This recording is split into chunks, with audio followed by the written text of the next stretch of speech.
guys, welcome back to my channel. If you're new here, my name is Imani, and today I'm going to show you guys how to make the best ever chocolate chip cookies. They are so delicious. I literally send them to my mother-in-law each and every year as a holiday gift. You guys will be obsessed with how easy it is to make them. It is the perfect thing to make with your kids for Santa or to just indulge in for the holiday season, because the holidays are all about treats, cookies, gifts, all the things. Without further ado, let's get into the best chocolate chip recipe you will need for this holiday season. Start the recipe, we want to create our dry ingredients just so we can mix it all together and set aside. Here I'm going to start by adding my flour. I have wheat flour on hand today, but you can use any flour you want. All-purpose works as well, white flour, but please be sure to not use gluten-free. This is not a gluten-free friendly recipe. Maybe one day I will create one, but not today. Then we're going to go ahead and add some sea salt and some cornstarch. This is what's going to help things thicken up and stick together, since this is a vegan recipe. We will not be using any eggs, but this is a great alternative and helps keeps things together. And then we're going to go ahead and add some baking soda to top it off. And we'll be done with our dry ingredients. Mix that all together and please set that aside, because we will be incorporating that with our wet ingredients very shortly. For our wet ingredients, we're going to start with some butter. You need about 3/4 cups of butter.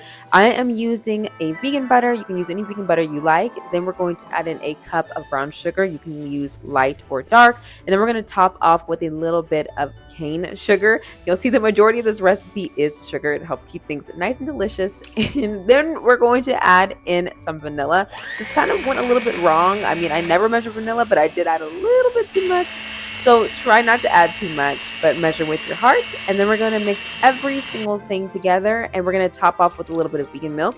In this recipe, I used soy milk, but you can use any vegan milk you like. I have used them all, from almond to oat to soy. They all work. Then we are going to slowly combine our dry ingredients. This is actually what helps my cookies stay nice and moist, well, my belief, and not overly dry. I add them in 1/3 batter at a time, and then keep gently mixing until it's well incorporated. And once that is just about the peak of thickness, you're going to see it right about here, where it kind of has a little bit of clumps, but it's still very moldable. We're going to push that aside and start to prepare our dark chocolate bar. When it comes to dark chocolate bars, you are going to want to use something that's 100% dark chocolate, and I highly suggest using a bar itself and not getting the chocolate chips. I feel like when it comes to chocolate chip cookies, you want to have different variations in each bite, and when you cut a bar similar to this, you're getting a unique cookie in every single one, and I just feel like they're more mature. But feel free to do whatever you like, but I highly suggest just getting a bar and chopping it up very rough, and then mixing that all together and setting aside to create some nice large cookie dough balls. I love to use a scooper because the scooper helps keep everything the same size, which helps everything bake at the same time and keeps everything the same texture. So I'm going to go ahead and set about 8 on my tray and put the rest in the refrigerator. And once I have my 8 set on my pan, I like to top each with their own separate little thing of chocolate. I think it helps keep everything unique, and when it bakes, it's absolutely beautiful. We're going to pop it in the oven at 350 for about 12 to 15 minutes, and it's going to come out nice and puffy just like this.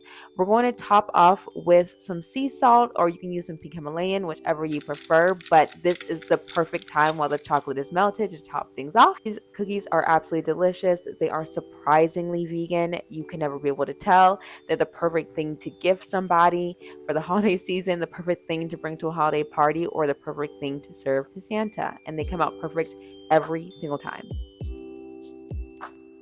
So this is the final cookie. It's so delicious and thick and luscious, and the perfect thing for the fall season. So if you're looking for more recipes like this, go ahead and check out my Instagram, my TikTok, all the things, and see you guys tomorrow for Vlogmas Day 4.